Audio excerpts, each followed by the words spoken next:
ಬಾಗೇಪಲ್ಲಿ ವಿಧಾನಸಭಾ ಕ್ಷೇತ್ರ ಹಾಗೂ ಗುಡಿಬಂಡೆ ತಾಲೂಕಿನ ಜನತೆಗೆ ಶ್ರೀ ಗೌರಿ ಗಣೇಶ ಹಬ್ಬದ ಶುಭಾಶಯಗಳು. ಶುಭ ಕೋರುವವರು ಜನನಾಯಕ ದೀನದಲಿತರ ಬಂಧು ಜನಪ್ರಿಯ ಶಾಸಕರಾದ ಎಸ್ಎನ್ ಸುಬ್ಬಾರೆಡ್ಡಿ ಹಾಗೂ ತುಮಕೂರು ಜಿಲ್ಲಾ ಕಾಂಗ್ರೆಸ್ ಯುವ ಉಸ್ತುವಾರಿ ಹಾಗೂ ಬೇಚುಗಾನಹಳ್ಳಿ ಪಂಚಾಯಿತಿಯ ಬಾಲನಹಳ್ಳಿ ಗ್ರಾಮದ ಸದಸ್ಯರು ರಮೇಶ್ ಎನ್. ಕೃಷ್ಣ ಜನ್ಮಾಷ್ಟಮಿ ಪ್ರಯುಕ್ತ ಶ್ರೀ ಶ್ರೀ ನಂದಗೋಕುಲ ಯಾದವ ಸಂಘದಿಂದ ಭಾನುವಾರ ಪಟ್ಟಣದ ಡಿವಿಜಿ ಮುಖ್ಯ ರಸ್ತೆಯಲ್ಲಿ ಶ್ರೀಕೃಷ್ಣ ಮೂರ್ತಿಯ ಮೆರವಣಿಗೆ ನಡೆಯಿತು. ಪಟ್ಟಣದ ಇಂದಿರಾ ಕ್ಯಾಂಟೀನ್ ಪಕ್ಕದಲ್ಲಿ ಶ್ರೀಕೃಷ್ಣ ಮೂರ್ತಿಯನ್ನ ಪ್ರತಿಷ್ಠಾಪಿಸಿದ್ರು. ವಿವಿಧ ಹೂಗಳಿಂದ ವಿದ್ಯುತ್ ದೀಪಾಲಂಕಾರ ಹಮ್ಮಿಕೊಳ್ಳಲಾಗಿತ್ತು. 7 ದಿನಗಳ ಕಾಲ ಪ್ರತಿದಿನ ಬೆಳಗ್ಗೆ ಸಂಜೆ ಶ್ರೀಕೃಷ್ಣನ ಗೀತೋಪದೇಶ, ಪ್ರವಚನಗಳ ಹಾಗೂ ಭಜನಾ ಕಾರ್ಯಕ್ರಮ ಹಮ್ಮಿಕೊಳ್ಳಲಾಗಿತ್ತು.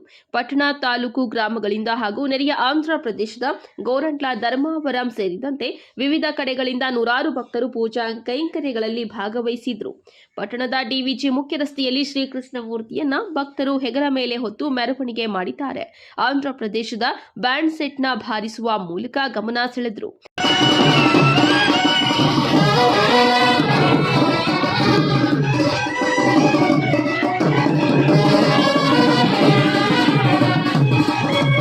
ದಾರಿಯುದ್ದಕ್ಕೂ ಮಹಿಳೆಯರು, ಹೆಣ್ಣು ಮಕ್ಕಳು ಶ್ರೀಕೃಷ್ಣನ ಹಾಡುಗಳಿಗೆ ಕೋಲಾಟ ಆಡಿದ್ದಾರೆ. ನಂದಗೋಕುಲ ಯಾದವ ಸಂಘ ತಾಲೂಕು ಅಧ್ಯಕ್ಷ ರಾಮಕೃಷ್ಣ, ಉಪಾಧ್ಯಕ್ಷ ಕೊತ್ತಪಲ್ಲಿ ರವಿ, ಪ್ರಧಾನ ಕಾರ್ಯದರ್ಶಿ ಬಾಲರೆಡ್ಡಿ, ನಾರಾಯಣಸ್ವಾಮಿ, ಸಹ ಕಾರ್ಯದರ್ಶಿ ಶಿವನಾರಾಯಣ, ಸದಸ್ಯರಾದ ವೆಂಕಟೇಶಪ್ಪ, ಮುರಳಿ, ಕೊಂಡಪ್ಪ, ಶಿಕ್ಷಕಿ ಮಂಜುಳಾ ಸೇರಿದಂತೆ ಯಾದವ ಕುಲದ ಸಮುದಾಯದವರು ಇದ್ದರು. ವರದಿ ಗೋಪಾಲರೆಡ್ಡಿ, ನಂದಿ ಟಿವಿ, ಬಾಗೇಪಲ್ಲಿ.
జీవుల విందుకు వాక్యము అనగా